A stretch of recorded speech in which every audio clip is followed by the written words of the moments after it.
প্রিয় দর্শক, আমি মুস্তফা দানিশ স্বাগত জানাচ্ছি সম্পাদকীয়তে। আজকের আলোচনার বিষয় রাজনীতিতে উত্তাপ। আর এই নিয়ে আলোচনার জন্য আমাদের স্টুডিওতে আছেন প্রথমেই প্রফেসর আব্দুল মান্নান, আওয়ামী লীগ নেতা ও সাবেক এমপি। মাঝখানে আছেন advocate Ahmed Azam Khan, BNP chairperson উপদেষ্টা, এবং ওই প্রান্তে আছেন কাশিম হুমায়ুন, ব্যবস্থাপনা সম্পাদক, দৈনিক সংবাদ। তবে আলোচনা শুরুর আগেই চলুন দেখিনি এখনকার প্রধান সংবাদগুলো। বিএনপিকে নয়াপল্টন ও আওয়ামী লীগকে বঙ্গবন্ধু এভিনিউর সামনে সমাবেশের অনুমতি সিটি কর্পোরেশনের, একাধিক শর্ত ডিএমপির।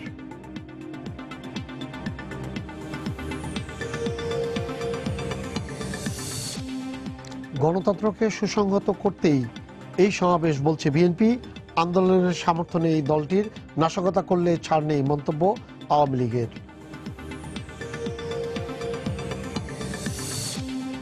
প্রতিষ্ঠা বার্ষিকীতে আধিপত্য বিস্তারকে কেন্দ্র করে রাজধানী সহ দেশের কয়েকটি স্থানে ছাত্রলীগের দুপক্ষের সংঘর্ষ, সময় সংবাদে ক্যামেরা ভাঙচুর।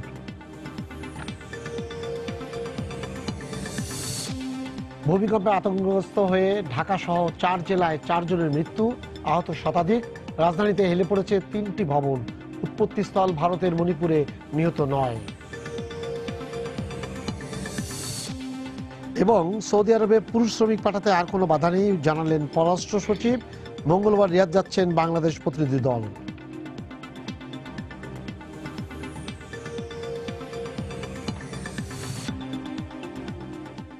দুঃসহ স্মৃতি নিয়ে আবারও 5 জানুয়ারি মুখোমুখি দেশবাসী। একদিকে আপনারা বলছেন গণতন্ত্র রক্ষা, আর অন্যদিকে ওনারা বলছেন গণতন্ত্র হত্যার। এই কর্মসূচিতে গত 2 বছরে প্রায় 2.5 শতাধিক মানুষ মারা গেছে। পাশাপাশি শুধুমাত্র গত বছর প্রথম 3 মাসে অবরোধ এবং লাগাতার হরতালের কারণে প্রায় 2 লক্ষাধিক টাকার আর্থিক ক্ষতি হয়েছে বলে ব্যবসায়ী সংগঠনগুলো দাবি করেছে। এই প্রেক্ষাপটে মানুষ কিন্তু এই জিনিসটাকে কোনো মতেই ভুলতে পারেনি। এবং প্রত্যেক যখন কেউ হয়তো মনে নাই, যখনই সে বলছে যে 5 জানুয়ারি, তখন তার সামনে কিন্তু কিছু জিনিস সামনে চলে আসে। হ্যাঁ, এর প্রেক্ষাপটে কিন্তু আপনারা আবার কালকে 2টি দল 2 দিকে 2 জায়গায় সমাবেশের জন্য করেছে। তো এই ক্ষেত্রে মানুষের দৃষ্টিভঙ্গিকে ইতিবাচক হিসেবে নিয়ে আসার জন্য আপনার দল কি চিন্তা ভাবনা করছে? ধন্যবাদ আপনাকে দানিশ ভাই। আমার দল সবসময়ের জন্য মানুষের কাছে থাকতে চাই, এবং বিএনপির 90 দিন বা 93 দিন ধরে যে অসংখ্য শিশু নারী হত্যা, পোড়ানো, যে কারণে নেত্রী বলেছিলেন যে বিএনপির নেত্রীর কাছে গেলে পোড়া মানুষের গন্ধ পাওয়া যায়, এত সত্ত্বেও আমরা কিন্তু আমরা সরে এসেছি। আমরা কিন্তু আমাদের বিএনপিও যখন সরে গেল, আমরাও কিন্তু সরোয়ার্দী উদ্যানের দাবি সরিয়ে নিয়ে আমরা আমাদের 23 নম্বর বঙ্গবন্ধু এভিনিউর সামনে আমরা সভা করার ব্যবস্থা করেছি। বিএনপি তাদের এখানে করেছে, কারণ বিএনপি, আমরা এবং মুক্তিযোদ্ধারা 3 জনই ওখানে সমাবেশ করবার জন্য দাবি করেছিল। আমি এজন্য 2 মেয়রকে এবং পুলিশকে সাধুবাদ জানাই যে তারা 3 ঘন্টা সময় দিয়েছেন, 2টা থেকে 5টা পর্যন্ত, এবং কিছু শর্ত দিয়েছেন। আপনি জানেন যে ভারতের এত নিরাপত্তা ব্যবস্থা জোরদার হওয়া সত্ত্বেও পাঞ্জাবের পাঠানকোটে যে ঘটনা ঘটলো, এবং প্রথম দিন না, দ্বিতীয় দিনও তাদের লোক মারা গেল। এই সময়ে কোনো সমাবেশ বা কোনো রকমের আন্দোলনের যাওয়া, এটা যে কত আত্মঘাতী হবে। কারণ সর্বোপরি আমাদের দেশ হচ্ছে আগে, দেশ রক্ষা করলে, দেশের মানুষ বাঁচলে তারপরে তো কিছু হবে। তো সেজন্য আমি মনে করি যে আওয়ামী লীগ তাদের দ্বিতীয় বিজয়, এটা বিজয়, গণতন্ত্রের বিজয় তারা বলছে, আমরা বলছি। কারণ গণতন্ত্র যদি ওই সময়ে বিএনপির মতো আমরাও ভোটে না যেতাম, তাহলে দেশের কি হতো?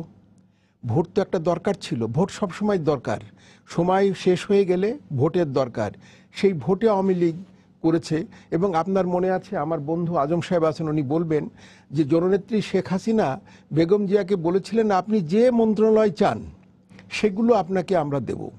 কিন্তু তারা না দিয়ে তাদের যে ভুল হয়ে গেল, তাদের বলা উচিত যে কালো দিবস না, তাদের অনুতাপের দিবস, তাদেরকে অনুতাপ করা উচিত। যে তাদের যদি আসতেন, আজকে যে শুভবুদ্ধি দেখা যাচ্ছে, এবং যে কারণে ভোটের পরে মাননীয় প্রধানমন্ত্রী জননেত্রী শেখ হাসিনা তাদেরকে, বিএনপিকে অভিনন্দন জানিয়েছেন, এটা আমরা সবসময়ের জন্য একটু আগেই কাশিম ভাইয়ের সঙ্গে কথা বলছিলাম যে ভালো সংসদ রাখতে হলে গণতন্ত্রকে প্রাতিষ্ঠানিক রূপ দিয়ে বিস্তার ঘটাতে হলে পারে ভালো বিরোধী দল চাই।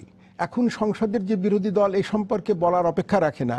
আমরা সবসময় চেয়েছি যে বিরোধী দল একটা যাদের গ্রাসরুট লেভেলে সারা দেশে যাদের সংগঠন আছে, যাদের সঙ্গে মানুষের সম্পৃক্ততা আছে, তারা বিরোধী দলে থাকুক এবং তারা সরকারি দলে থাকুক।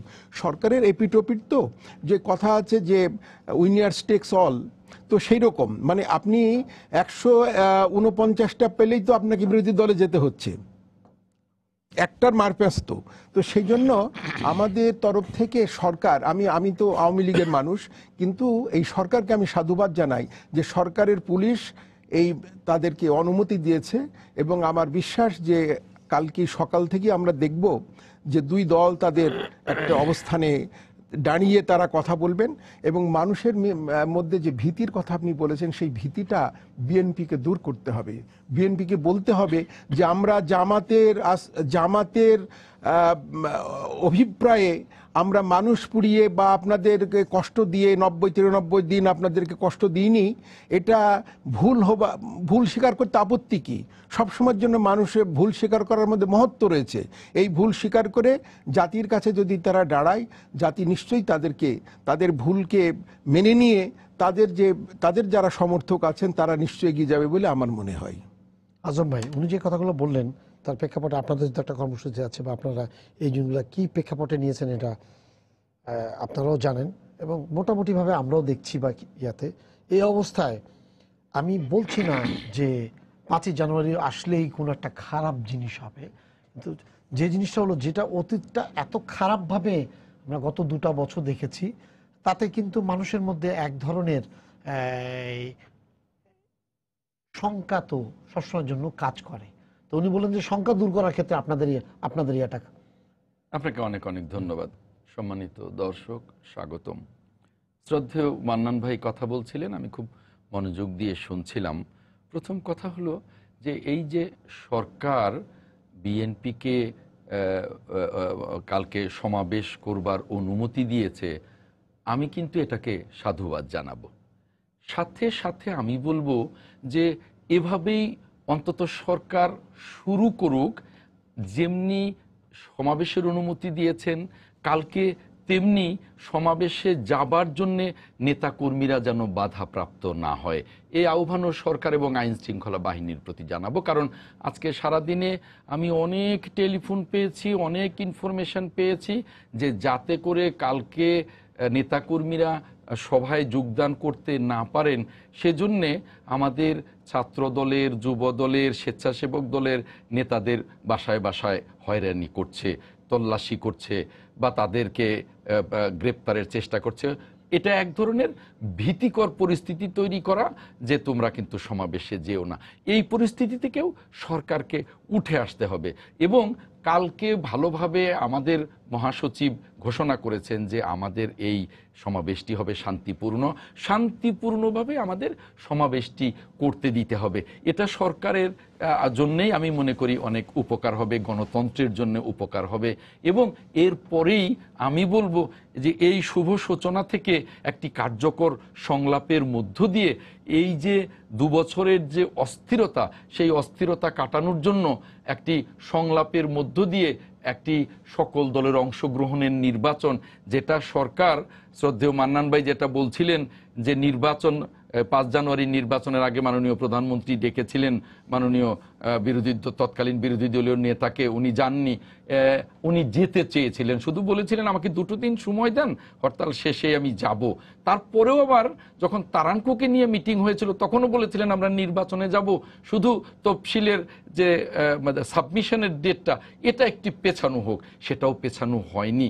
আসলে সেই মুহূর্তে বিএনপিকে নানা কৌশলে নির্বাচনে অংশগ্রহণের সুযোগই দেওয়া হয়নি। তারপরেও আমি বলবো যে এই যে 2 বছর, আপনি যে কথা বলছেন বিএনপিকে কৌশলে নির্বাচনে অংশগ্রহণের সুযোগটা দেওয়া হয়নি, তা মনে করেন আমি কনস্পিরেসি করছি, হ্যাঁ, এখন আপনি ভিকটিম হবেন বা আপনি আমার কনস্পিরেসিতে পা দিচ্ছেন, আপনি কি বুঝছেন না যে আমি কনস্পিরেসি করছি? জি, আমি বুঝতে পারছি এবং বুঝতে পারছি বলেই আমরা কিন্তু তারানকুর মধ্যস্থতাই বলেছিলাম যে আমাদের যদি এখন অংশ নিতে হয় তাহলে তো অবশ্যই আমাদের কয়েকটা দিন সময় দরকার। সেই সময়টা কিন্তু দেওয়া হয়নি। এটা কিন্তু কৌশল না, এটা অপকৌশল বিএনপিকে বাইরে রাখার। তারপরেও আমরা বলবো যে সরকার যে কথাটি তারানকুর কাছে স্বীকার করেছিলেন এবং বাংলাদেশের মানুষের কাছে স্বীকার করেছিলেন যে এই নির্বাচনটি নিয়ম রক্ষার নির্বাচন, দ্রুততর সময়ের মধ্যে বিরোধী দলের সাথে আলোচনা করে আমরা একটা নির্বাচনে যাব, এটা আমাদের প্রতিশ্রুতি। এটা আজকের প্রথম আলোতেও আছে, এটা তখন প্রতিদিন থাকতো পত্রপত্রিকায়। আমি বলবো যে না, বিতর্ক না। সরকার আজকে সমাবেশের অনুমতি দিয়ে যে শুভ সূচনা করেছে, সরকার এখন একটা কার্যকর সংলাপে যাবে বিএনপির সাথে। কার্যকর সংলাপের মধ্য দিয়ে সরকার নির্বাচন কমিশন শক্তিশালীকরণ, সকল সাংবিধানিক প্রতিষ্ঠানগুলোকে শক্তিশালীকরণ, বিএনপির উপর থেকে হয়রানি বন্ধকরণ, বিএনপির যারা কারাগারে আছেন হাজার হাজার নেতাকর্মী তাদেরকে মুক্তি দিয়ে একটি কার্যকর পরিবেশ তৈরি করে একটি নির্বাচনের ব্যবস্থা করা, একটি নতুন নির্বাচনের মধ্য দিয়েই, একটি নতুন গণতান্ত্রিক সরকারের মধ্য দিয়েই আমরা সুশাসন এবং গণতান্ত্রিক প্রক্রিয়াকে এগিয়ে নিয়ে যেতে পারি, মানুষ আবার আশায় বুক বাঁধতে পারে। সেদিকে আমার মনে হয় সরকার যদি যায় তাহলে আগামী দিনে যদি একটা স্বচ্ছ নির্বাচন হয়, সরকার যদি এর মধ্যে ভালো কাজ করে থাকে তাহলে আওয়ামী লীগকে মানুষ ভোট দেবে, আর নইলে বিএনপিকে ভোট দিলে আওয়ামী লীগ বিরোধী দলে থাকবে। অর্থাৎ একটা সুস্থ রাজনৈতিক চর্চা, যে রাজনৈতিক চর্চায় হয়রানি থাকবে না, যে রাজনৈতিক চর্চায় আপনি আপনার মনের কথাটি বলতে পারবেন। যেমন 1 তারিখে ছিল ছাত্র দলের প্রতিষ্ঠা বার্ষিকী, অনেক জায়গায় করতে দেওয়া হয়নি প্রতিষ্ঠা বার্ষিকী, গ্রেপ্তার করা হয়েছে, তারপরে ওই কেক ফেলে দেওয়া হয়েছে, তারপরে ঢুকতে দেওয়া হয়নি, এরকম অসংখ্য। এই রাজনীতিটা যেন না থাকে। আপনি বলেছেন যে 2 বছরে না, তেমনি 96-এর 15ই ফেব্রুয়ারি নির্বাচনের সময়ও কিন্তু 1 মাসের যে অসহযোগ ছিল, তখনও লক্ষ লক্ষ কোটির ক্ষতি হয়েছে। এরকম আমাদের দেশে অনেক আন্দোলনে জনগণ বা আমাদের দেশের ব্যবসায়ীরা অনেক ক্ষতির সম্মুখীন হয়েছে। এগুলোকে মাথায় রেখে আমাদের দলকেই এক টেবিলে বসতে হবে এবং উস্কানিমূলক বক্তব্য থেকে দূরে থাকতে হবে। যেমন আজকেও আওয়ামী লীগের নেতারা বলেছেন যে বিএনপির আন্দোলন করবার মুরুদ নেই, এর আগেও বলেছেন। আন্দোলন করবার জন্য গণতান্ত্রিক পরিবেশ দরকার। আর যে দেশে একটি মিছিল বা একটি সমাবেশের জন্য পুলিশের অনুমতি লাগে, সেই দেশে আন্দোলন হবে কি করে? আর একটা কথাতে আন্দোলন করতে হলে গণতান্ত্রিক পরিবেশ দরকার। আইয়ুব খানের সময়, তৎকালীন পাকিস্তান আমলে কি আইয়ুব খানের সময় কি আপনি কি মনে করেন গণতান্ত্রিক পরিবেশ ছিল এবং আন্দোলন করার মতো পরিস্থিতি ছিল? শুনেন, আইয়ুব খানের সময় আমরা ছিলাম উপনিবেশ, এখন আমরা স্বাধীন দেশ। যে দেশে এখন একটি মিছিল বা একটি সভা করবার জন্য পুলিশের অনুমতি দরকার হয়, আর পুলিশ কি কখনো আন্দোলনের অনুমতি দেবে? আর পুলিশের অনুমতি ব্যতি রেখে আপনি যে একটা মিছিল বের করবেন, সাথে সাথে গুলি করবে এবং বলবে যে আমাদের অনুমতি নেয়নি, নাশকতার জন্য কাজটি করেছে। আন্দোলন নয়, আমাদের উচিত এখন যে দুটি বড় রাজনৈতিক দলের সুস্থ রাজনীতির চর্চা করে আমাদের নির্বাচনের মধ্য দিয়ে 5 বছর পর পর নির্বাচনের মধ্য দিয়েই সরকারের পরিবর্তন এবং সুশাসন এবং গণতান্ত্রিক প্রক্রিয়াকে এগিয়ে নিয়ে যাওয়া দরকার। এজন্য এই অচলাবস্থা থেকে আমাদেরকে বেরিয়ে আসতে হবে। দর্শক, আপনার পরিচয় দিয়ে প্রশ্ন করুন। হ্যালো, আমি মগবাজার থেকে বিদ্যুৎ চৌধুরী বলছি। জি বলেন। হ্যাঁ, আজকে বিএনপি মহাসচিব, ভারপ্রাপ্ত মহাসচিব সংবাদ সম্মেলনে বলেছেন ষড়যন্ত্রের পরিবর্তে নয়াপল্টন কার্যালয়ের সামনে সমাবেশ করতে বিএনপির কোনো আপত্তি নেই। আমার প্রশ্ন হলো, গত বছর বিএনপি জ্বালাও নীতিতে জনসংখ্যা না থাকাতে এই ধরনের নমনীয়তা প্রকাশ কি তিনি করলেন না? আপনার প্রশ্নটা পরিষ্কার হয়নি, একটু গুছায় বলবেন আপনি? আচ্ছা, অর্থাৎ গত বছর বিএনপি জ্বালাও নীতিতে জনসংখ্যা না থাকাতে কি এই ধরনের নমনীয়তা? আমি বুঝতে পারছি কি। ঠিক আছে, উনি আসলে পরিষ্কার রাতে। আচ্ছা, আমি দর্শকের প্রশ্নের উত্তর পরে দেব। প্রশ্নটা হলো যে বিএনপি কেন নমনীয় হচ্ছে, যে নমনীয় হতে কি বাধ্য হয়েছে কিনা, এটা এইরকমই বলতে চাই। আচ্ছা ঠিক আছে, এটার জন্য আমি ইয়ার জন্য হাইলি পলিটিক্যাল কোশ্চেন না, হ্যাঁ কাশিম ভাই বলি পলিটিক্যাল না, জিনিসগুলো এমন ভাবে বলা হয়েছে যে মানে ধরি মাছ নাচি পানি, বুঝছেন এটা। আচ্ছা আমি যেটা বলছি সেটা হলো যে উনি কতগুলো কথা বলেছেন, তার মধ্যে একটা কথা হচ্ছে যে 5 বছর পর পর নির্বাচন সুস্থভাবে ইয়ে করার জন্য 5 বছর পর পর নির্বাচন যদি হয় তাহলে কোনো সমস্যা হবে না।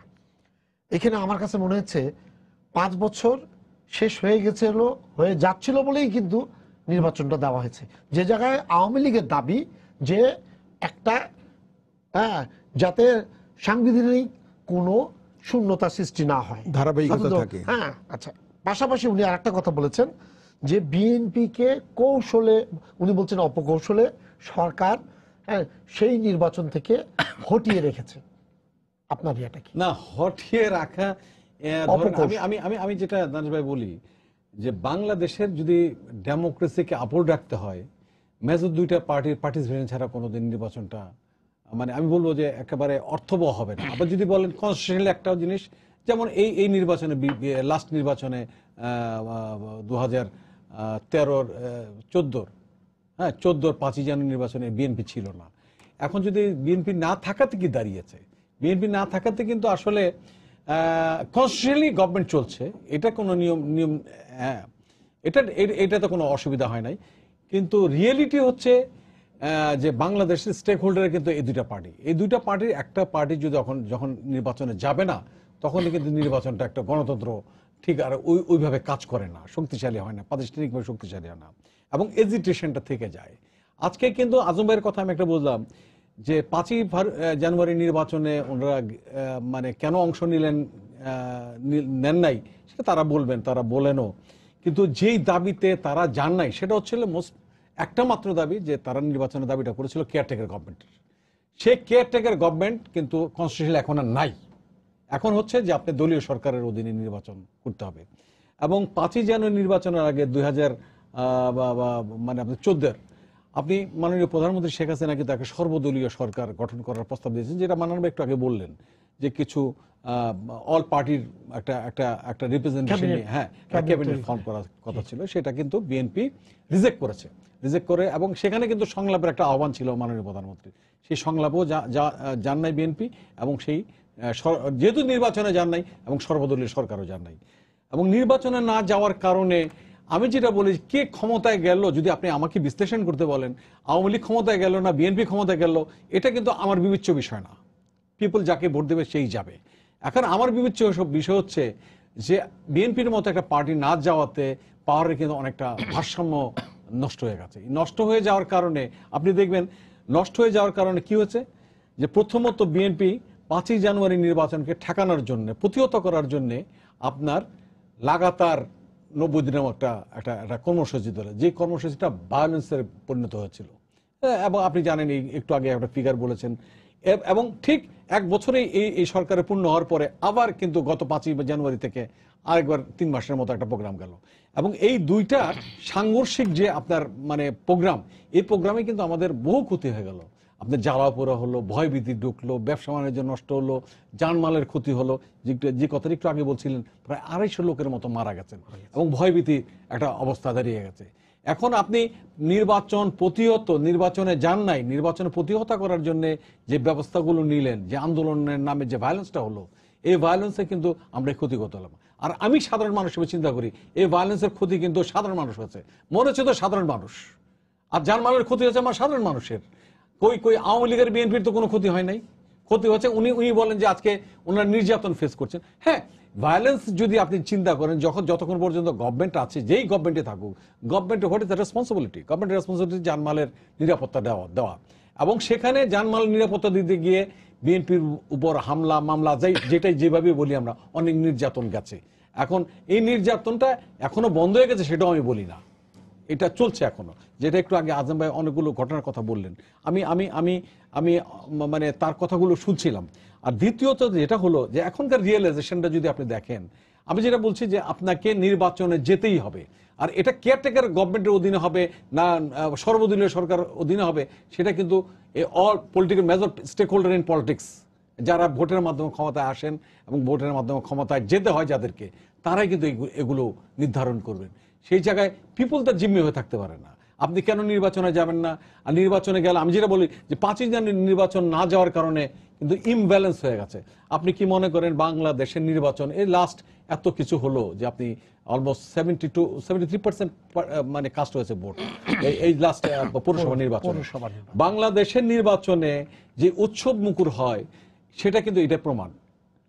এবং আপনি এখানে কিন্তু আপনি 80% মতো ভোটও কাস্টিং হয়েছে 2008-এর নির্বাচনটা যে তাকিয়ে থাকেন, বিকজ কার মেজর পার্টিগুলো এখানে পার্টিসিপেশন ছিল, আওয়ামী লীগের ছিল, বিএনপির ছিল, আদার্স পার্টিগুলো ছিল। এবং এগুলো নির্বাচন আপনি দেখবেন জানেন, আমি সাংবাদিক হিসেবে বলি এই দেশের নির্বাচনগুলি কিন্তু খুব উৎসব মুখর হয়, মানুষ সমানে একেবারে আপনার আনন্দ করে ভোট দিতে যায়, ভোট দিতে ফেরত আসে। এখন ভোটের বিষয়টা হলো যে আপনি যতক্ষণ পর্যন্ত ভোট না থাকবেন, ভোটে একটা মেজর পার্টি না থাকবে, ততক্ষণ কিন্তু ভোটটা ক্ষমতাটা যেমন মানে ভারসাম্য থাকবে না, এবং ভোটের রাজনীতির একটা বড় রকমের ক্ষতি হয়ে যাবে, যেটা হচ্ছে এখন বিএনপির রিয়েলাইজেশনটা হচ্ছে। এখন আমি আজমের কথায় যেটা বুঝতে পারলাম যে তাদের রিলেশন তারা ভোটে থাকতে চায়। উনি একটু আগে বলছিলেন যে আমি সাধুবাদ জানাই যে তার মানে গভর্নমেন্ট পারমিশনটা দিয়েছে, হ্যাঁ এটা উনি সাধুবাদ জানিয়েছেন। এখন আরেকটা ওনার আশঙ্কা যে সেটা হচ্ছে যে আমাদেরকে লোক আসতে দিবে কিনা, এটাই তো বড় রকমের আশঙ্কা, চর্চাটা। হ্যাঁ, এবং ভোটের রাজনীতির মধ্যে থাকবে তারা, এই কথাটাও বুঝলাম।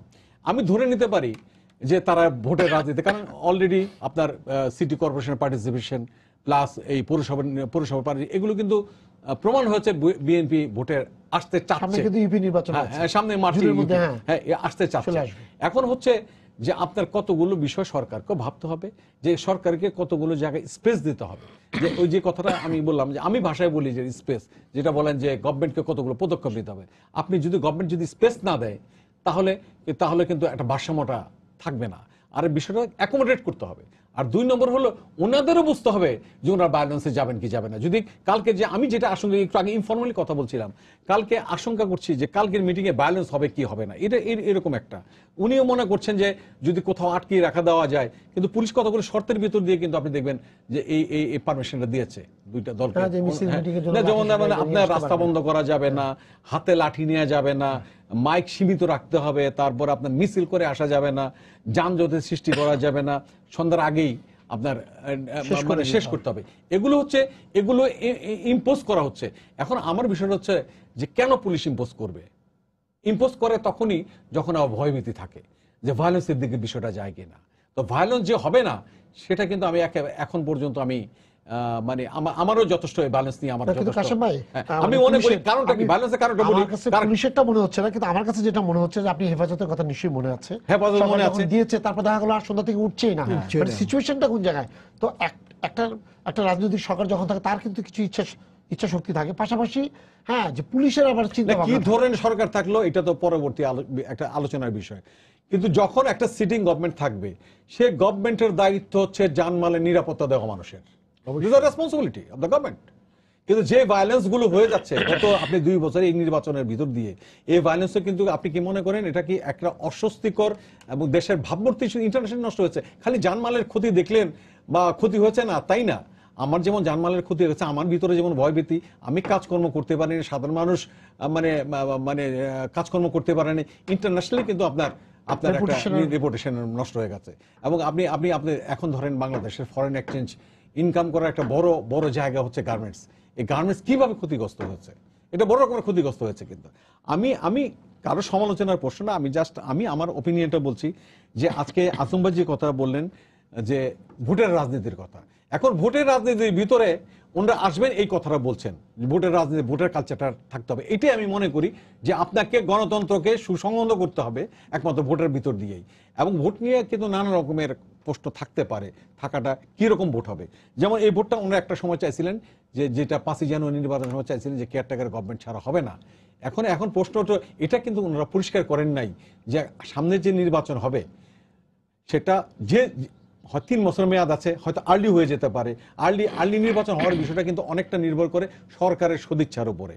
দৃশ্যমান সদিচ্ছা হচ্ছে যে আপনি গভর্নমেন্ট পার্টি যদি মনে করে যে আমি আর্লি ইলেকশনে গেলে আমি আমার পক্ষে রেজাল্ট আসবে, হতে পারে। আরেকটা হচ্ছে যে রুলিং পার্টিকে আপনি বাধ্য করানো, হ্যাঁ, তখন রুলিং পার্টি বাধ্য করানো এরকম সিচুয়েশন তো আমি দেখছি না যে রুলিং কমিটি এমন একটা আন্দোলন ফেস করছে কিন্তু যে গত 2 বছর তো বাধ্য করানোর চেষ্টা হয়েছে। আমি সেটাই বলি, এই দেখছি না যে বাধ্য করানো, যে কালকে সরকারি দল বাধ্য হয়ে নির্বাচনটা আর্লি দিয়ে দেবে। আরটা হচ্ছে সরকারি দল যদি মনে করে যে আমি 6 মাস 1 বছর 1.5 বছর আগে যদি নির্বাচনটা দিয়ে ফেলাই তাহলে হয়তো আমি পাশ করে যেতে পারি। ইন্টারন্যাশনালি যেটা হয়, পার্শ্ববর্তী ভারতে আপনি দেখেন এরকম প্র্যাকটিসটাই চলে।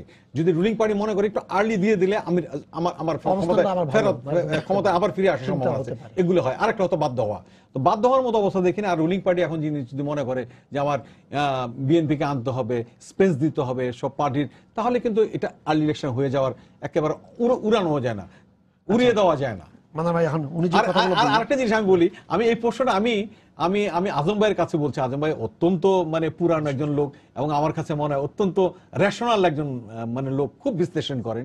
যে এখন যে প্রশ্নটা আছে ভোটের রাজনীতির দিকে আপনাদের একটা যাওয়ার, আপনারা যাচ্ছেন, ক্রমান্বয়ে যাচ্ছেন ভোটের দিকে। এখন সেই জায়গাটায় যে মেইন ইস্যুটা সেটা হচ্ছে কেয়ারটেকার গভর্নমেন্ট। এই ইস্যুটার কি সেটেলমেন্ট হবে? আপনারা কি কেয়ারটেকার ইস্যুতেই যাবেন, মানে ওই দাবিতে অনড় থাকবেন, না আবার সর্বদলীয়? This my question. ঠিক আছে, আপনার এবং না সর্বদলীয় সরকারের অধীনে যে একটা ইয়ে আছে, সর্বদলীয় 2014 কনসেপ্ট একরকম, এখনকার কনসেপ্ট আবার আরেক রকম। না ঠিক আছে, উনি এটা বলবে।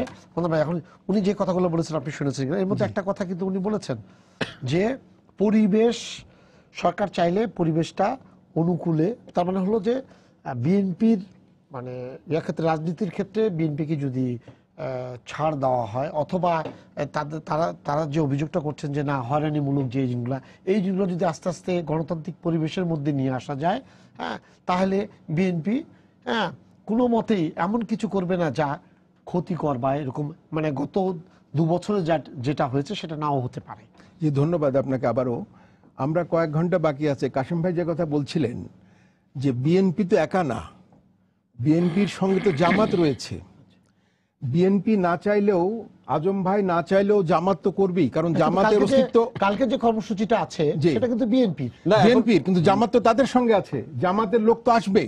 তারা, আপনি হয়তো দেখবেন যে গোলাম আজমের মুক্তি চাই বলে আর ব্যানার ধরবে না, কারণ বিএনপির যত মিটিং হয়েছে, আমি খুব বিনয়ের সঙ্গে ওনাকে বলছি, উনি খুব ভালো মানুষ, মানে উনি গণতন্ত্রের চর্চা করেন। কিন্তু দেখা গেছে যে বিএনপির মিটিংয়ে যত যুদ্ধ অপরাধী তাদের মুক্তির জন্য সব প্ল্যাকেট নিয়ে ফ্রন্ট লাইন দাঁড়িয়ে আছে। যখন ওনারা বলেন যে বিএনপি মুক্তিযুদ্ধের পক্ষের দল বা মুক্তিযুদ্ধের দল, তখন আমার প্রশ্ন জাগে যে এটা কি তাহলে মুক্তিযুদ্ধ? যাকে যুদ্ধ অপরাধী বলে ফাঁসি হচ্ছে কোর্ট থেকে, আইন থেকে, তাদের পক্ষে দাঁড়াচ্ছেন। এই কথাটা ওনার কাছে আমি রেখে আমি যাচ্ছি। কিন্তু মান্নান ভাই, এটা নিয়ে আমার একটা প্রশ্ন আছে। আপনি কি মনে করেন যে বিএনপি সমাবেশে এই লোকগুলো দাঁড়িয়ে আছে, ঠিক আছে, আপনি কি মনে করেন যে বিএনপির নির্দেশে এই লোকগুলো দাঁড়িয়ে আছে? নির্দেশ দরকার নেই। আপনি যদি আজকে আমাকে আমার মিটিংয়ে যদি আপনি আসেন, কালকে যে আমাদের ওখানে জামায়াত হবে, সেখানে যুদ্ধ অপরাধীদের মুক্তি দেওয়া হোক বলে কারোর নাম দিয়ে যদি আপনি প্ল্যাকেট রাখেন, আপনার তো ডেড বডি পাওয়া যাবে না। শেখ হাসিনাকে কিছু বলতে হবে না, নেতাদের কিছু বলতে হবে না, মুক্তিযুদ্ধের সন্তান প্রজন্ম যারা, তারা আপনাকে শুনবে না, আপনাকে ঢুকতে দেবে না। সেজন্য আমি বলছি যে কালকের মিটিংয়েই বোঝা যাবে, কারণ জামাত আসবেই। এই যে কথা উঠেছে যে পৌরসভার যে নির্বাচন হলো, সেই নির্বাচনে বিএনপির ব্যানারে, এটা আপনি নিজেও জানেন, কেউ স্বীকার করুক আর না করুক, আমি বলছি জাতির কাছে আমি জানাচ্ছি যে বিএনপির ব্যানারে জামাত তো ঢুকে গেছে। কারণ রাষ্ট্রীয়ভাবে তো বিএনপি তো ভোট করতে পারে না, মানে ইলেকশন কমিশনের নির্দেশ অনুসারে যদি জামাত, কিন্তু জামাত একেবারে ওনাদের অন্তরের ভিতরে ঢুকে আছে, এটাকে কোনো মতেই, তাদের তো 20 দলের একটা দল হচ্ছে, তাদের সাথে যে এখন 20 দলের দল, যেমন ওনারা সাকা চৌধুরী মারা গেল ফাঁসিতে, এখন পর্যন্ত সাকা চৌধুরীকে দল থেকে ওনারা বের করতে পারেননি, আবার মুক্তিযুদ্ধের দল বলছেন। এইগুলো আপনার সেলফ কন্ট্রাডিকশনটা ঠিক না। আমি সেই সেলফ কন্ট্রাডিকশন আরেকটা উদাহরণ দিই। আমার ভাই বলেছেন যে 5 জানুয়ারির যে নির্বাচন হলো, সেই সময় জননেত্রী শেখ হাসিনা বলেছিলেন যে এইটা নিয়ম রক্ষার নির্বাচন, সংবিধানের ধারাবাহিকতার নির্বাচন। এরপরে, এটা ওনার ভাষণ, কিন্তু এটা পরে আমরা একটা ভালো সময়ে আমরা নির্বাচন দিয়ে দেব, উনি বলছেন। আমি বলি, তাহলে আপনারা ভায়োলেন্সে গেলেন কেন? ওই নির্বাচনকে প্রতিহত কেন করলেন? আপনাদের তো কথাই ছিল, তাহলে আপনারা তো কথা রাখছেন না। আপনারা ভায়োলেন্সে গেলেন, লোক মারা গেল, তার পরের বছর 1 বছর পরে আপনারা আবার 93 দিন এক ধারে লোক মেরে ফেললেন।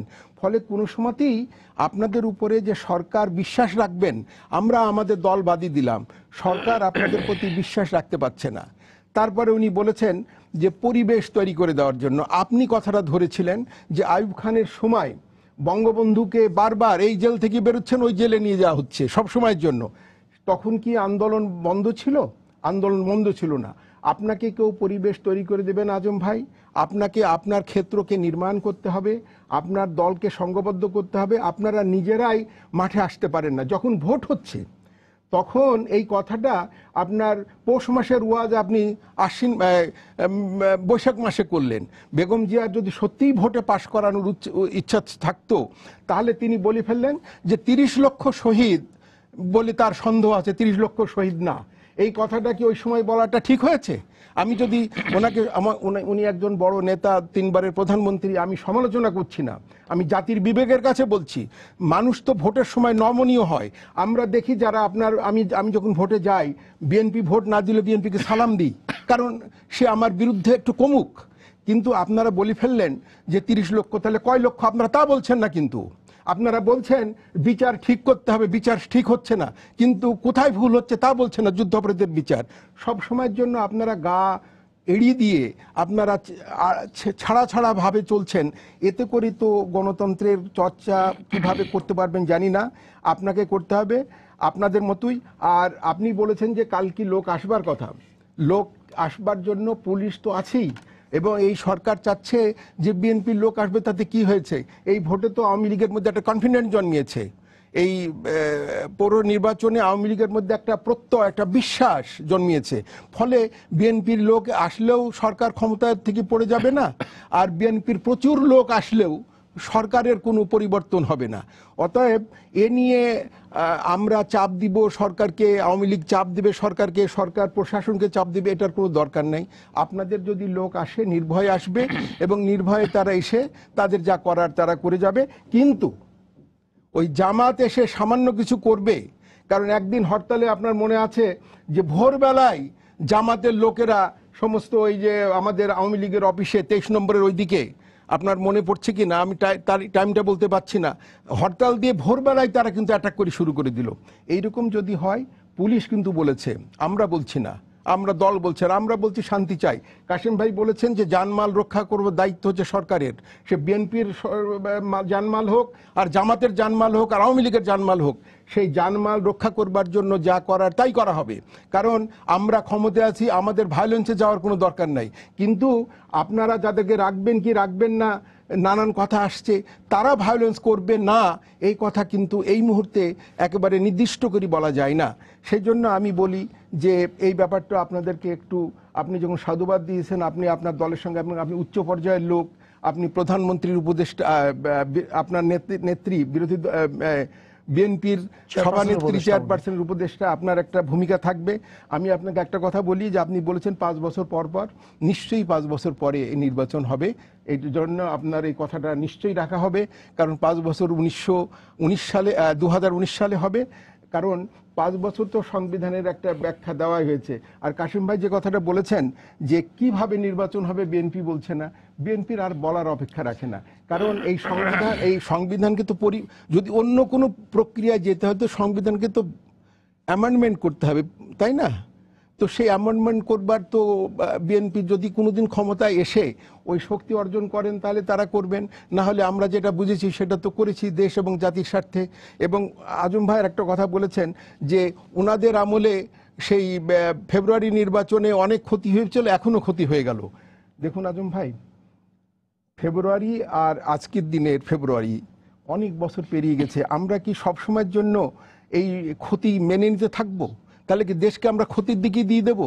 আমরা কি এর থেকে বেরিয়ে আসবো না? আপনি তো বলেছেন বেরিয়ে আসতে হবে সবাইকে, আমরা তো বেরিয়ে আসতে হবে। তাহলে ওই ক্ষতিটার সঙ্গে এই ক্ষতি দিয়ে আমি ওই কাসুন্দু ঘাটতে চাচ্ছি না, ওই ক্ষতির সঙ্গে এই ক্ষতি মিলিয়ে কথা বলতে চাচ্ছি না। সেজন্য আমি বলি যে কালকে আমরা সবাই চেষ্টা করি যে একটা দেশ এবং জাতি চাচ্ছে যে একটা সুন্দরভাবে আমরা বসবাস করি, সুন্দরভাবে গণতান্ত্রিক চর্চা হোক, সংসদীয় গণতন্ত্রের জন্য নূর হোসেনদের রক্ত যেন বৃথা না যায় সেজন্য চেষ্টা করার জন্য আমরা চাচ্ছি আপনি আসুন, 5 বছর পরে আপনার কথা ঠিক হবে, 5 বছর পরে নির্বাচন হবে, আপনারা সকলে অংশগ্রহণ করুন। আমি দেখবো যে আমার আজম ভাই ল মিনিস্টার হয়ে গেছে, আমি একটা গিয়ে সালাম দিলাম, এটা খুব ভালো লাগবে। একটা ফোন আছে, আমরা একটু দর্শকের সাথে কথা বলে নিয়ে আজম ভাইয়ের কাছে যাবো আমরা। দর্শক, আপনার পরিচয় দিয়ে প্রশ্ন করুন। হ্যালো, আসসালামু আলাইকুম। ওয়ালাইকুম আসসালাম। জি, আমি ধানমন্ডি থেকে বলছি, হাবিবুল ইসলাম হাবিব। জি, তো আমার মানে দুই দলের কাছে, সম্মানিত দুই দলের দুই নেতার কাছে আমার প্রশ্ন আর কি, যে হঠাৎ রাজনৈতিক যে উত্তাপ, মনে আপনাদের হেডলাইন বিষয়বস্তু, তো আগামীকাল দুটো দলেরই সমাবেশ, এই উত্তাপে, মানে এই শীতের উত্তাপে, মানে এই উত্তাপে আমরা মানে জনগণ, আমরা যারা মানুষ, আমরা যারা জনতা, তারা কি এই উত্তাপে আবার মানে মানে মানে কোনো ঝামেলার মধ্যে পড়বো কিনা, বা এই উত্তাপে কি আমরা আসলে শীতের সুষম উত্তাপটা, ভালো উত্তাপটা পাবো, নাকি আবার আমরা জনতা মানে খুব কষ্টের মধ্যে পড়ে যাব? রাজনৈতিক এই যে উত্তাপে কিন্তু আমরা বারবারই জনতা নানান মানে কষ্টের মধ্যে পড়ে যাই, নানান অসুবিধার সম্মুখীন করে যাই, মানে সার্বিকভাবে আমরা খুব ঝামেলায় পড়ে যাই। তো রাজনৈতিক দল দুজনের এই উত্তাপে কি আমাদের জন্য সুবাতাস বয়ে আসবে, নাকি আবার মানে কোনো মানে মানে মানে মানে বৈরী অতীতের অভিজ্ঞতার দিকে ফিরে যাবে কিনা সেটা বলতে চাচ্ছি। আপনার আর অতীতে আমি বলেন অতীতের অভিজ্ঞতায়, হ্যাঁ আমাকেও প্রশ্ন করছে, আপনাকেও করেছেন, অতীতের অভিজ্ঞতায় ফিরে যাবে না। শীতকালে উষ্ণতা ভালো, কিন্তু সেই সুউষ্ণতা, সেখানে কোনো সরকার খুব কঠোর হস্তে এই উষ্ণতাকে নষ্ট করি, শীতের সকালের বা দুপুরের যে রোদ, সেই রোদকে বিফলে যেতে দেবে না সরকার। এটাকে করবার মতো যথেষ্ট আপনাদের যে দাবি, আপনাদের যে অভিপ্রায়, সেটা সরকার পূরণ করবার জন্য তৈরি হয়ে আছে, কাউকে করতে দেবে না, আওয়ামী লীগ হোক আর বিএনপি হোক আর কেউ হোক। আমি সম্মানিত দর্শককে স্বাগত জানিয়ে বলবো যে এই যে কয়েকদিন যাবতই বলা হচ্ছে যে 5 জানুয়ারি ডেডলাইন, 5 জানুয়ারির যে উত্তাপ, আমরা কিন্তু প্রথম থেকেই বলেছি যে কোনো উত্তাপ নয়, 5 জানুয়ারি আমরা শান্তিপূর্ণ সমাবেশ করব। সেই শান্তিপূর্ণ সমাবেশের অনুমতি দেবে গণতন্ত্রের স্বার্থে সরকার, এবং আমরা গণতন্ত্রকে এগিয়ে নিয়ে যেতে চাই।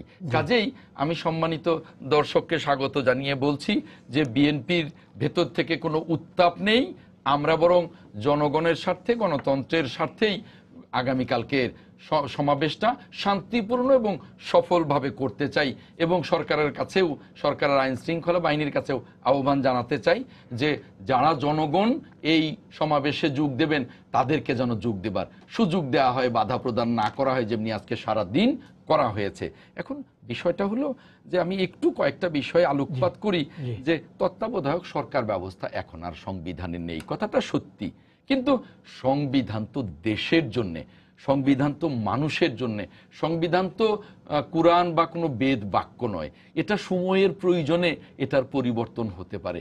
এই তত্ত্বাবধায়ক সরকার বলুন আর নামটা ঘুরিয়ে নির্বাচনকালীন সরকার বলুন বা নির্বাচন সময়ের সরকার বলুন, যা বলুন না কেন, এটার যে প্রয়োজন সেটা এই উপজেলা নির্বাচনের 3য় থেকে 6ষ্ঠ ধাপ পর্যন্ত, ঢাকা চিটাগংয়ের 3 সিটির নির্বাচন, আর এই যে উৎসবের যে 3 দিন আগে 4 দিন আগে হয়ে গেল এই যে পৌর নির্বাচন, এই নির্বাচনগুলোর যে দখল, আমি নিজে এই পৌর নির্বাচনের 13 দিন আমি মাঠে থেকে দেখেছি যে সুন্দরভাবে প্রচার করেছি, কোনো বাধা নেই। শুধু নির্বাচনের দিন সকালবেলা থেকেই মানে এজেন্ট, বিরোধী দলের এজেন্টদেরকে বের করে দিয়ে বসে বসে সিল মেরে ওই আসনগুলি নিয়ে নেওয়া হয়েছে। এই যে গণতন্ত্র, নির্বাচন এবং রাজনীতির বিবর্ণ রূপ, আমরা কিন্তু স্বাধীনতার 45 বছরে পা দিয়ে কথা বলছি। এই 45 বছরে যদি নির্বাচন বা গণতন্ত্র বা রাজনীতির এই বিবর্ণ রূপ হয়, তাহলে প্রত্যেকটা নাগরিক এবং আমরা যারা রাজনৈতিক কর্মী, শিল্পী, সাহিত্যিক, সাংবাদিক, সচেতন নাগরিক, সুশীল সমাজ, প্রত্যেকের দায়িত্ব আছে এই বিবর্ণ রূপ থেকে রাজনীতিকে বের করে নিয়ে আসা, গণতন্ত্রকে বের করে নিয়ে আসা, সুস্থ নির্বাচনকে বের করে নিয়ে আসে। আর সেজন্যই যতক্ষণ পর্যন্ত আমাদের নির্বাচন কমিশন ওই ভারতের সেশন বা এখনকার নির্বাচন কমিশনের মতো শক্তিশালী না হবে। কিছুদিন আগে দেখেছি যে বিহারের নির্বাচন হয়েছে, ক্ষমতাসীন দলের পরাজয় হয়েছে, তার মানে কি গণতন্ত্রের বিজয় হয়েছে। তার আগের নির্বাচন দেখেছি কলকাতায়। আজম ভাই, এই জায়গায় আমার একটা প্রশ্ন আপনি ইন্টারাপ্ট করলে আমি বলছি এই বিষয়টা নিয়ে আমি কথা বলছি। সবচেয়ে মজার ব্যাপার হলো, দেখেন বিএনপি কিন্তু ক্ষমতায় ছিল একবার না, ঠিক একইভাবে আওয়ামী লীগ। খুব মজার ব্যাপার হচ্ছে, যখনই আপনারা ক্ষমতায় আসছেন তখন আপনারা আপনাদের মতো করে বলছেন যে নির্বাচন কমিশন একদম নিরপেক্ষ, তাদেরকে আমরা কোনো রকমের কোনো জায়গায় শক্তি প্রয়োগ করি না, কোনো কিছু করি না। কিন্তু বিরোধী পক্ষ যিনি থাকছেন, যে দল থাকছে, সে বারবার ওই একই অভিযোগগুলো করছে, এবং এই চর্চাটা শুধুমাত্র আমরা না, এই দেশের প্রত্যেকটা মানুষের এই অভিযোগটা। এখান থেকে কি বেরিয়ে আসতে হবে না? আপনি যদি বেরিয়ে আসতে চান তাহলে আপনারা বলেন যে আপনি এটা করবেন না। শুনুন, আমি কবে বলেছি 10 বছর আগে, সেই তথ্য কিন্তু এখন যদি আপনি টেনে আনেন বর্তমানের তথ্যের সাথে কতটুকু মিল, আমরা কত পার্সেন্টে ছিলাম আর এখন কত পার্সেন্টে ছিলেন, এটা কিন্তু মিলিয়ে দেখলেও কিন্তু পরিষ্কার হয়ে যাবে। যাই হোক, আমি ওই আলোচনায় যাব না। আমি যে আলোচনাটা সংক্ষিপ্তভাবে শেষ করতে চাই সেটা হলো যে এই জন্যই নির্বাচন কমিশন সহ, যেমন কিছুদিন আগে পশ্চিমবঙ্গের নির্বাচন হয়ে গেল, একটা না দুইটার উপনির্বাচন, সেখানে একজন ডিসিকে বা এই ধরনের একজন কর্মকর্তাকে ট্রান্সফার করবার কারণে পশ্চিমবঙ্গ সরকারের সরকার বলেছিলেন, কিন্তু নির্বাচন কমিশন শুনে নাই, বরং সরকারকে ধমক দিয়েছে। সেই ধরনের শক্তিশালী নির্বাচন কমিশন সাংবিধানিক প্রতিষ্ঠান না হওয়া পর্যন্ত অবশ্যই এই নির্বাচনগুলোকে স্বচ্ছ করবার জন্য আপনাকে অবশ্যই নির্বাচনকালীন সরকারের ব্যবস্থা করতে হবে, নইলে আপনি স্বচ্ছ নির্বাচন দেখবেন না। তারপরে ভাই বললেন, এই যে আমি একটু শেষ, ভাই বললেন যে আমার কথা মতোই 5 বছর পরপরই নির্বাচন। এই নির্বাচন, যে নির্বাচনটা 5 জানুয়ারি হয়ে গেল, উনি বলছেন যে আমার কথা মতো না। তখনকার সকল পত্রিকা দেখুন, প্রত্যেকে, মাননীয় প্রধানমন্ত্রী সহ প্রত্যেকের বক্তব্য আছে, আমরা দ্রুতই আর একটি নির্বাচনে যাব বিরোধী দলের সাথে আলোচনা করে। কাজেই 5 জানুয়ারির নির্বাচন নিয়ে যদি বলেন যে এই নির্বাচনের পরে আমরা 5 বছর ক্ষমতায় থাকব, সেটা অস্ত্রের জোরে, ক্ষমতার জোরে থাকতে পারবেন, কিন্তু সেটা কোনোভাবেই গণতন্ত্রের জন্য সহায়ক হবে না এবং সুশাসনের জন্য তো কোনোভাবেই সহায়ক হবে না। আর ওই যে গার্মেন্টসের কথা বলা হয়েছে, গার্মেন্টস শিল্প আজকে এই অবস্থা কেন, বিদেশের কাছে আমাদের ভাবমূর্তি কেন ক্ষুণ্ণ হয়েছে, এটা কিন্তু সকলে জানে। আর আরেকটা কথা উনি বলেছেন যে সেই 15ই ফেব্রুয়ারি 96-তে ক্ষতি হয়েছে, আরও কি ক্ষতির সম্মুখীন হব? কেন হব? কেন সরকার এই আন্দোলন, এটা কিন্তু জনগণের আন্দোলন, জনগণ ভোট দিতে চায়, সেই ভোটের থেকে বঞ্চিত জনগণকে কেন করা হয়েছে? সরকার যত দ্রুত দাবি মেনে নিক ততই তো মানে আন্দোলন কম হবে, ক্ষয়ক্ষতির সংখ্যা কম হবে, আন্দোলন তো ক্ষতি হয়, এটা দায়িত্ব তো সরকারের, তাই না? কি কেয়ারটেকার গভর্নমেন্টের বাইরে কোনো জিনিস চিন্তা করছে না এখনো ঠিক ওই স্টেক হোল্ডারে? একেবারে সর্বশেষ যে পৌর নির্বাচনটি হয়ে গেল, এই পৌর নির্বাচনটিতেও যে আমরা নির্বাচনের বিবর্ণ রূপ দেখলাম, তাতে আমার কথা নয়, সকল শ্রেণীর মানুষের কথাই যে না, নির্বাচনকালীন সরকার ছাড়া, বরং আমি বলবো যে এই পৌর নির্বাচনেও যে বিবর্ণ রূপ দেখেছি গণতন্ত্র এবং নির্বাচনের, তাতে করে পৌর নির্বাচন, উপজেলা নির্বাচন এবং সংসদ নির্বাচন, 3টি নির্বাচনই যদি আইন করে 3 মাসের জন্য নির্বাচনকালীন সরকার নিজে করে যায়, তারপরে ছোটখাটো নির্বাচন 5 বছরের যে সরকার থাকবে সে করলো, তাহলে অনেক ভালো হয়। কারণ দলীয় সরকারের অধীনে এই ধরনের নির্বাচন যে কি হয়, আমি গত পৌর নির্বাচনে 13 দিন থেকে দেখেছি যে যখন আমি ওখানে যাবো তাহলে আমি নির্বাচন করতে পারবো না, তখন কি হবে? না না না, সেই জন্যই তো বলছি যে 3টি নির্বাচনই নির্বাচনকালীন সরকারের অধীনে হওয়া উচিত। নির্বাচনের সরকারের ফর্মুলাটা কি আমি একটু বলেন, একটা ফর্মুলা বলেন যে ক্যাটাগরি গভর্নমেন্টের ফর্মুলা আছে। আপনি নির্বাচনের সরকারটা কি বর্তমান সরকারকে মানে সিটিং গভর্নমেন্টকে রেখে কিভাবে এই পরিবর্তন আছে? না, সিটিং গভর্নমেন্টকে রেখে যে এটা তো বুঝলাম, ওই যে একটা কথা বলছি না, যে আপনারা বলছেন যে বিএনপি নির্বাচনে আসছে, বিএনপি নির্বাচনে আসবে, বিএনপি নির্বাচনে থাকবে, বিএনপি নির্বাচনের দল, কিন্তু স্বচ্ছ নির্বাচনের জন্য অবশ্যই জাতীয় সংসদ নির্বাচনের জন্য নির্বাচনকালীন সরকারের বিকল্প এই আছে। এখন এই নির্বাচনকালীন সরকারের যে কথা কাশেম ভাই, কাশেম ভাই, শেষ পর্যায়ে আছে। ফর্মুলা মানে কি? উনি যেটা বলেছেন, এই নির্বাচনকালীন সরকারের শুধুমাত্র জাতীয় ফর্মুলাটা সংসদের নির্বাচন। তত্ত্বাবধায়ক সরকারের আদলে হবে না কোন আদলে হবে, এটা নিয়ে আর মানে একটা কার্যকর সংলাপের দরকার। Yes. সংলাপ ছাড়া তো কাশেম আপনি ভাই, আপনার আমার ফর্মুলা কাছে হাজির মাত্র করতে তিন পারবেন। মিনিট আমি আমার ফর্মুলা আমি হাজির শুনে করতে কাশেম ভাই, পারবো না। একদম 3 মিনিট আছে, 3 মিনিটের মধ্যে এখন বলবেন। এই সরকারকে রেখে যে সুস্থ নির্বাচন হবে না, এটা তো আচ্ছা, না, একেবারে এটা পরিষ্কার। ক্লিয়ার। আপনি শুনেন, পলিটিক্সে যদি একটা রাজনীতিতে শেষ বলে কিছু নাই, হ্যাঁ, কিন্তু রাজনীতিতে সময়টা একটা বিশাল বিষয়।